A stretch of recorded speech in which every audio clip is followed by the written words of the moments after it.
Wei Li from Firebird Metals. Good afternoon, ladies and gentlemen. It's an absolute pleasure to be presenting here on behalf of Firebird Metals today. My name is Wei. I'm the CFO and Finance Director. Usually Peter, our MD, does this, but he's home isolating. I'll do my best to share our stories today. Sorry. Yep. This is the standard cautionary statements. So I've been thinking how we best tell our story, and I guess this slide shows the results that we've achieved in the past 12 months. We were listed as a result of a spin-out from Firefly Resources. We started with 64 million tons of inferred resources, and within the last 12 months, we have grown that to 229 million. And a quarter of that is in the indicator category. The most important part of this is 80.7, or a third of the resource, is in massive and supergene category, and they will underpin our future developments. We have a dual process development strategies. The first one, in the short term, we're looking at taking simple beneficiation ore sorting, which has been used in the industry. And then for the longer term, we're looking at using potentially partnering with the battery industry participants to develop a manganese sulfate. On our board, we have a fairly strong manganese experienced board. Peter Allen has been the marketing manager for Consmin for many years, and he's sold manganese to every potential customers in the world, I believe, myself included. That's how we met. We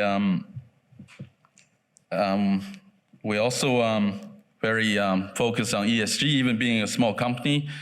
I think we've adopted the best ESG practice, and because our flagship project, Oakover, is near a community, we value and cherish the community relationships very much. Not only that, we've been focusing on increasing the resources, we've also been busy on the metallurgical studies front. We were fortunate to have some diamond cores that we found, and they've been used in our met work, which has proven to be very successful initially. So coming on to,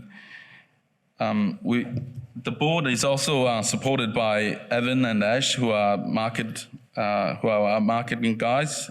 They've been very experienced in running public companies. Recently, Brett has joined our board.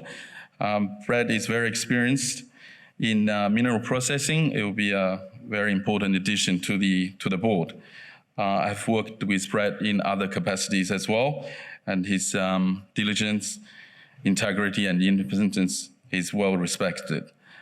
On a side note, there's another Firefly family of spin-outs, Firetel. It's a lithium company chaired by Brett that will be listed next Wednesday.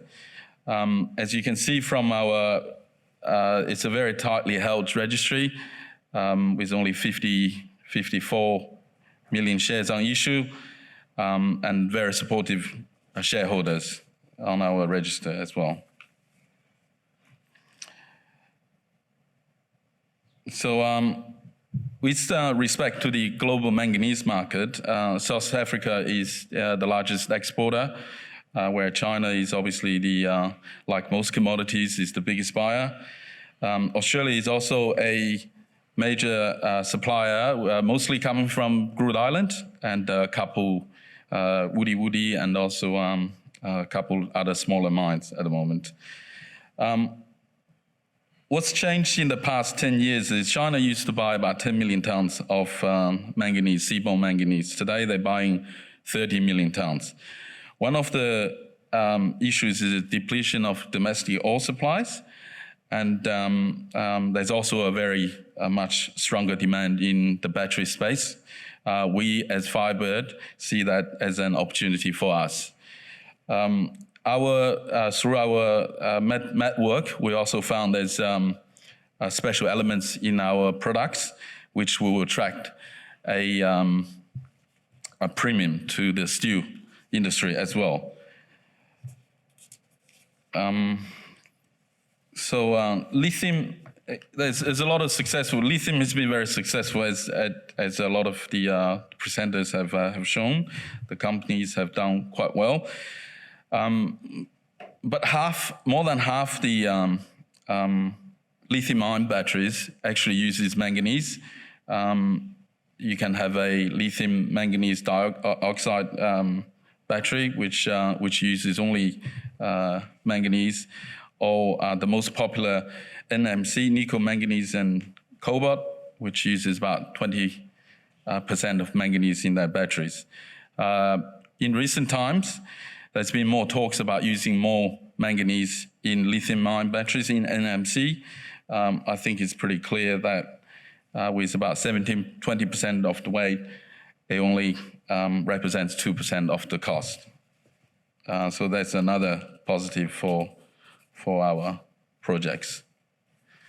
Our OCO project is 85 kilometers east of Newman. It's about 600 km from Port Hedland. The current resource for OCO project is 172 million tons through a successful drilling campaign. And that only limits to 66 and Karen. There are other prospects that we can follow up, and we won't be surprised if there's an increase in resources. And we've also done a lot of metallurgical work, as I said earlier. Coming on to the next page. One of the key aspects of our project is fairly shallow. At this stage, we think we are chasing the red and the orange bit, which is the supergene and massive part. We've been fortunate to find these diamond cores that were drilled by previous owners and use them in our met work. The jog table to your right shows in the indicator category, there's a significant amount as well. So with the ore sorting, we're using all four sensors, which is important.